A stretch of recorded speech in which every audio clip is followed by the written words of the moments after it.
Bonjour à tous. Je vous présente la biographie du maréchal Davout, prince d'Eckmühl et duc d'Auerstade. Louis-Nicolas Davout puis Davout, duc d'Auerstade, prince d'Eckmühl, né le 10 mai 1770 à Hanou en Bourgogne et mort le 1er juin 1823 à Paris, est un général français de la Révolution et de l'Empire, élevé à la dignité de maréchal d'Empire par Napoléon en 1804. État de service à la Révolution française, 1792 à 1804. Le 21 juin 1791, l'Assemblée constituante décrète la levée de 169 bataillons appelés à renforcer l'armée régulière affaiblie par les troubles internes et l'émigration des cadres. La levée par le département de l'Yonne de 4 bataillons donne à Davout l'occasion de réintégrer l'armée. Il s'enrôle en tant que volontaire et est élu le 26 septembre 1791, par 400 voix sur 585 votants, lieutenant-colonel du 3e bataillon de volontaires de l'Yonne. Il se marie dans la foulée avec Marie de Segnaud dont il divorce 2 ans plus tard du fait de l'inconduite de cette dernière. Affecté le 20 avril 1792 à l'armée du Nord, après plusieurs mois de cantonnement à l'armée du Centre, Davout se voit chargé, avec son bataillon, de surveiller les mouvements de l'ennemi et de sécuriser les communications entre les garnisons de Condé et de Valenciennes. Réputé pour la bonne tenue de ses troupes et pour l'énergie qu'il déploie à harceler l'ennemi, Davout se distingue rapidement.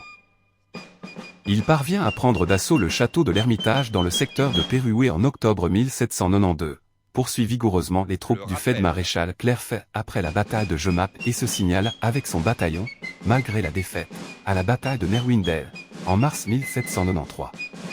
C'est toutefois un événement singulier, paradoxalement éloigné des champs de bataille, qui met en lumière les capacités du jeune Davout. Le 4 avril 1793, le général Dumouriez, alors commandant de l'armée du Nord, fait arrêter et livrer à l'ennemi le ministre de la guerre d'Ormonville ainsi que 4 commissaires envoyés par la Convention afin d'obtenir des éclaircissements sur sa conduite.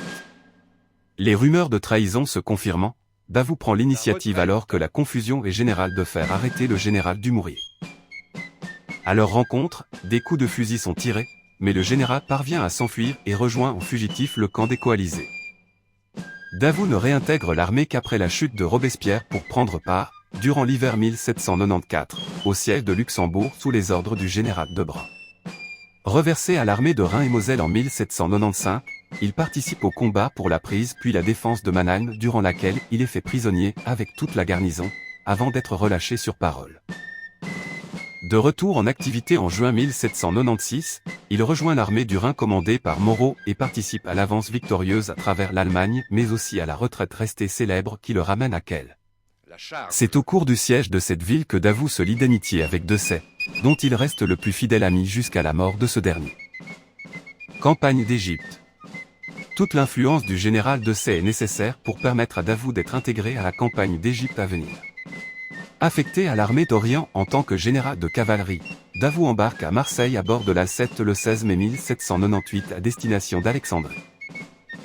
Il reçoit alors très vite le commandement de la cavalerie de Desaix en remplacement du général de brigade Mireur tué par des Bédouins guettant le camp français, suite à un conseil de guerre réuni d'urgence par Bonaparte devant la situation critique de l'armée et se dirige vers le Caire. La marche de l'armée est signalée par la bataille de Chebresse, le 13 juillet, et enfin par la bataille des Pyramides le 21 juillet, qui ouvre les portes du Caire aux Français. Davout, tombé malade, reste cantonné au Caire tandis que Desaix effectue plusieurs percées en Haute-Égypte. Il part rejoindre Desaix afin de poursuivre les troupes de Mourad Bey qui ne cessent d'échapper aux Français. Il y maintient l'ordre jusqu'au 14 juin, date de retour au Caire de Bonaparte. Le 22 août 1799, Bonaparte, apprenant la dégradation de la situation politique en France, quitte l'Égypte et confie le commandement supérieur à Kléber. Davout obtient l'autorisation de rentrer en France. Kléber cherche toutefois à le retenir en lui offrant le grade de général de division que Davout refuse, saisissant ainsi habilement cette occasion pour marquer avec davantage d'éclat. Après une navigation tumultueuse en Méditerranée, au cours de laquelle les navires français sont interceptés par la Royal Navy et retenus malgré leur laissez-passer, Davout finit par débarquer à Toulon le 3 mai 1800. Davout se retire auprès de sa famille en Bourgogne. Le consulat, 1799 à 1804. Desaix est tué 4 jours plus tard à la bataille de Marengo. Le premier consul, rentré le 2 juillet à Paris, nomme le même jour Davout général de division et commandant de la cavalerie de l'armée d'Italie. De retour à Paris en mai 1801, ses amis Junot et Marmont l'introduisent dans le cercle des habitués de la Malmaison afin qu'il puisse se faire mieux connaître de Bonaparte. Le 24 juin 1801, Davout est nommé inspecteur général des troupes à cheval puis, le 28 novembre, commandant des grenadiers à pied de la garde consulaire. Signe de son intérêt et de sa confiance grandissante pour Davout, Napoléon décide également de le marier à Aimée Leclerc, sœur du général Leclerc. Par cette alliance matrimoniale, Davout intègre le cercle familial du premier consul en devenant son beau-frère au second degré. Le mariage est célébré le 9 novembre 1801. Maréchal d'Empire. Colonel général de la garde impériale. Le 19 mai 1804, au lendemain de la proclamation du régime impérial, Davout est élevé à la dignité de maréchal d'Empire. Encore relativement méconnu tant du grand public que de ses pairs, sa nomination apparaît comme une surprise dans cette liste où se côtoient les noms les plus prestigieux des guerres de la Révolution.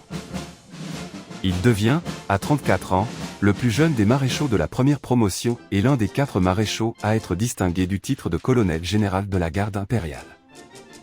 Fait d'armes. Année de service, 1788-1815.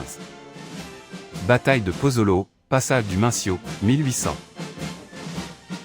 La bataille d'Aboukir, 25 juillet 1799. La bataille d'Austerlitz, 2 décembre 1805. La bataille d'Auerstad, 14 octobre 1806. La bataille d'Eylau, les 7 et 8 février 1807. La bataille de Tegan-aux-Gènes, le 19 avril 1809. La bataille d'Eckmühl, les 21 et 22 avril 1809. La bataille de Wagram, du 5 au 6 juillet 1809. La bataille de la Moskova, le 7 septembre 1812. La bataille de Vyazma, le 3 novembre 1812. La bataille de Krasnoé, du 15 au 18 novembre 1812. Le siège de Hambourg, de décembre 1813 à mai 1814.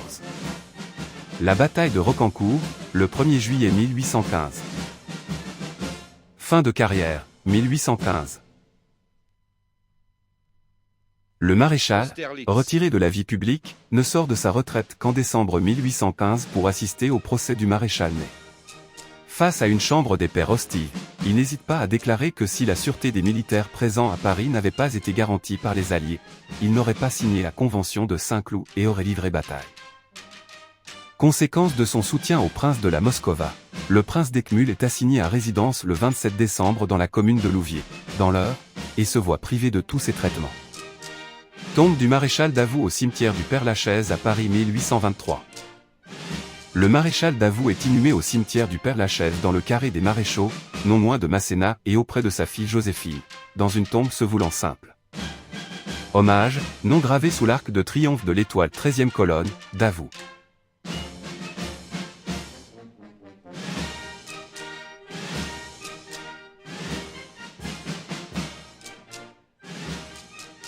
Merci d'avoir regardé cette vidéo. Si vous avez aimé, n'oubliez pas de mettre un pouce en l'air, de vous abonner, n'oubliez pas de partager, d'activer la cloche, pour être averti lors de la sortie des prochaines vidéos.